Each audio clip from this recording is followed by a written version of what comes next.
Halo,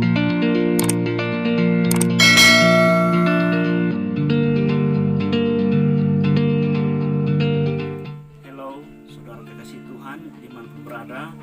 Hari ini saya berada di titik lokasi yang sangat-sangat terpencil di Pulau Sumba, yaitu Kecamatan Mahu, tepatnya di Desa Patamuai.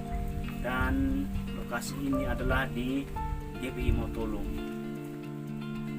Tempat ini atau rumah Tuhan tempat ini dilayani oleh Pak Gembala Yohanes, seorang yang sangat sederhana yang berasal dari keluarga yang sama sekali belum mengenal Tuhan hingga saat ini boleh melayani Tuhan.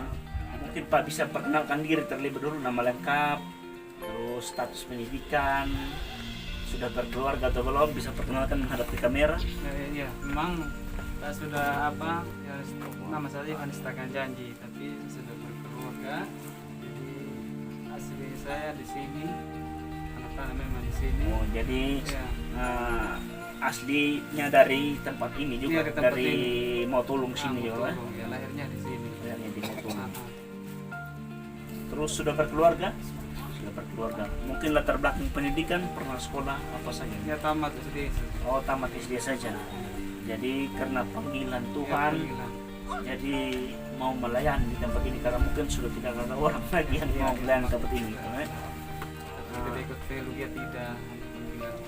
Panggilan Tuhan, jadi boleh bilang belajar bukan dari teologi tapi belajarnya dari Roh Kudus. Roh Kudus, ya. Saya lihat tadi puji-pujian, pimpin pelayanan begitu semangat ya, sebagai orang muda yang mencintai Tuhan memang harus semangat seperti itu Karena Tuhan. karena Tuhan. Ya. Oke, puji Tuhan. Nah, mungkin Pak ini melayani sudah berapa tahun melayani seperti ini?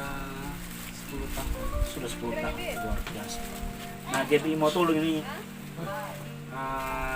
sebelum Pak pelayanan mungkin sudah ada orang-orang atau hamba-hamba Tuhan sebelumnya yang melayani tempat ini atau langsung Pak sudah orang pertama yang melayani? Sudah ada Pak. Sudah ada yang Saya melayani. orang yang ke-13. Wah, luar biasa ya. Jadi Pak Yohanes ini sudah orang yang ke-13 Iya, untuk sebagai gembala di Ya, tempat kembali ini. ke tempat ini. Luar biasa. Mungkin tepatnya gedung ini didirikan tahun berapa Pak? Tahun 1996 Pak. 19. Dulu masih di sana, tapi baru tahun 2000 gitu baru pindah di sini. Tahun 2000 baru pindah di sini ya Pak. 96 berarti sudah 26 tahun ya, 26 tahun lah sampai di saat ini gereja ini sudah berdiri selama 26 tahun. Kondisi gedung ini memang sudah sepertinya sudah sangat tua juga Pak. Iya, Sudah iya. sangat tua. Dalam perjalanan pelayanan Pak ini mungkin awalnya gedung ini seperti apa kira-kira sebelumnya? Memang waktu awal pelayanan saya di sini ini memang dari Bapak Cornelis dulu yang melayani di sini ya sudah begini. Sudah Ya, sudah begini gerejanya, tapi saya dulu pelayanan di tempat lain, saya pulang dari sana, kira sudah begini Pak.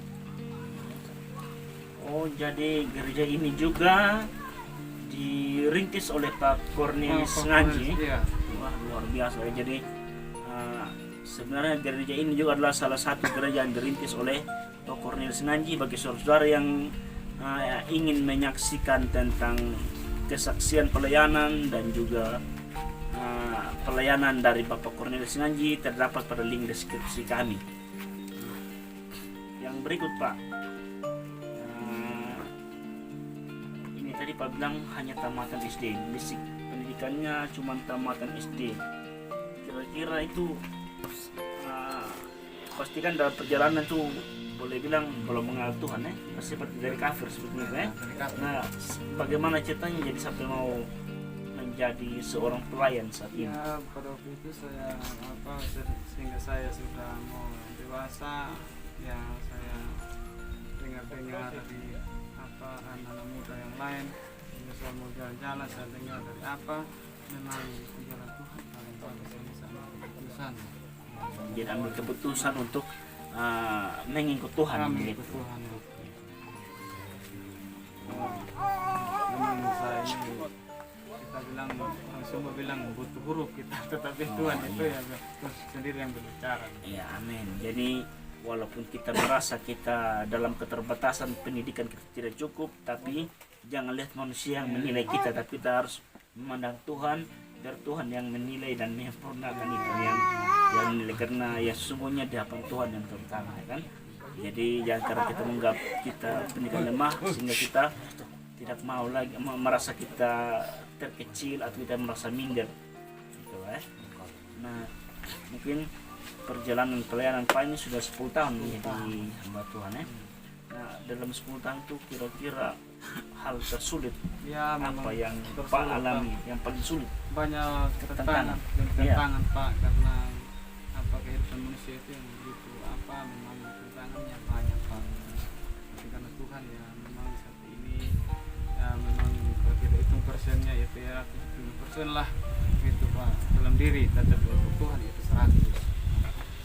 Ya, maksudnya bisa ceritakan satu contoh pengalaman Ya, tantangan terberat dalam pelayanan itu apa? awal pelayanan. Nah, Ya. awal pelayanan itu apa saja ceritanya tentang pelayanan yang Pak rasa itu tantangan paling berat Ya. selama melayani Tuhan ini? Kalau kita lihat Pak tentang tantangan pelayanan itu Pak, ya, dalam pribadi kita susah kita bicarakan ya, karena kalau kita jadi hamba Tuhan ya paling susah, yang lebih apa paling susah gitu. Oh ya, begini. Jadi maksudnya tantangan yang paling pertama adalah dalam keadaan keluarga, maksudnya ekonomi gitu kan? Ya. Karena kita sudah tahu kalau kita melayani Tuhan itu pasti tidak ada sesuatu yang mungkin seperti orang lain ya bekerja itu punya upah, tapi kalau menyembah Tuhan jaminannya tidak pasti, ya. Ya. Tetapi kita percaya bahwa kebenaran Tuhan itu pasti ada bagi setiap hamba-hambanya, apalagi seperti Pak yang melayani Tuhan. Jadi kiranya itu menjadi motivasi terus yang berada dalam yang Tuhan taruh dalam hatinya Pak, sehingga tidak pudar untuk terus mencintai itu, untuk terus melayani Tuhan. Nah, yang berikut mungkin ada harapan apa ke depan yang Pak harapkan ke depan, untuk ke depannya? Yang saya harapkan ke depan itu jemaatnya harmonis ya, Ya, yang pertama, dan yang kedua rumah Tuhan itu apa itu yang saya bergumul dalam doa. ya. Jadi harapan dari Pak Yohanes saat ini yang pertama, jemaat tetap harmonis dan terus mencintai Tuhan. Yang pertama, yang berikut ada pergumulan doa tentang gedung gereja di tempat ini atau di GBI Motolo yang sudah termakan usia, bahan bangunannya hanya berbahan dasar oleh kayu sehingga sudah mulai lapuk, ya. Jadi mungkin saudara Tuhan dimanapun yang menyaksikan video ini atau menyaksikan tontonan kami ini yang punya hati baik dapat sekiranya berpartisipasi untuk melayani Tuhan. Mungkin ada pesan yang Pak mau sampaikan mungkin kepada siapa saja yang menyaksikan video ini. Ada pesan menghadap kamera. Pesannya ya kita selalu dapat Tuhan, sudah di hati Tuhan ya. ya. Bukan kalau kita pesan sebentar ya itu merupakan apa. Jadi saya pesankan di Pak juga yang mau apa bincang saat ini ya tergantung dari Pak saja untuk pesan-pesannya dari saya ya. Minta maaf. Ya. Jadi pesan dari Pak Yohanes yang paling pertama yaitu kita selalu berada di dalam hadirat Tuhan.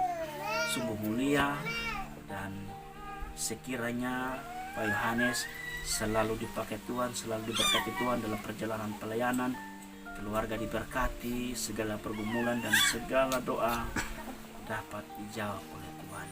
Dukung terus pelayanan Pak Yohanes dengan kita mengucapkan doa syukur kita kepada Tuhan.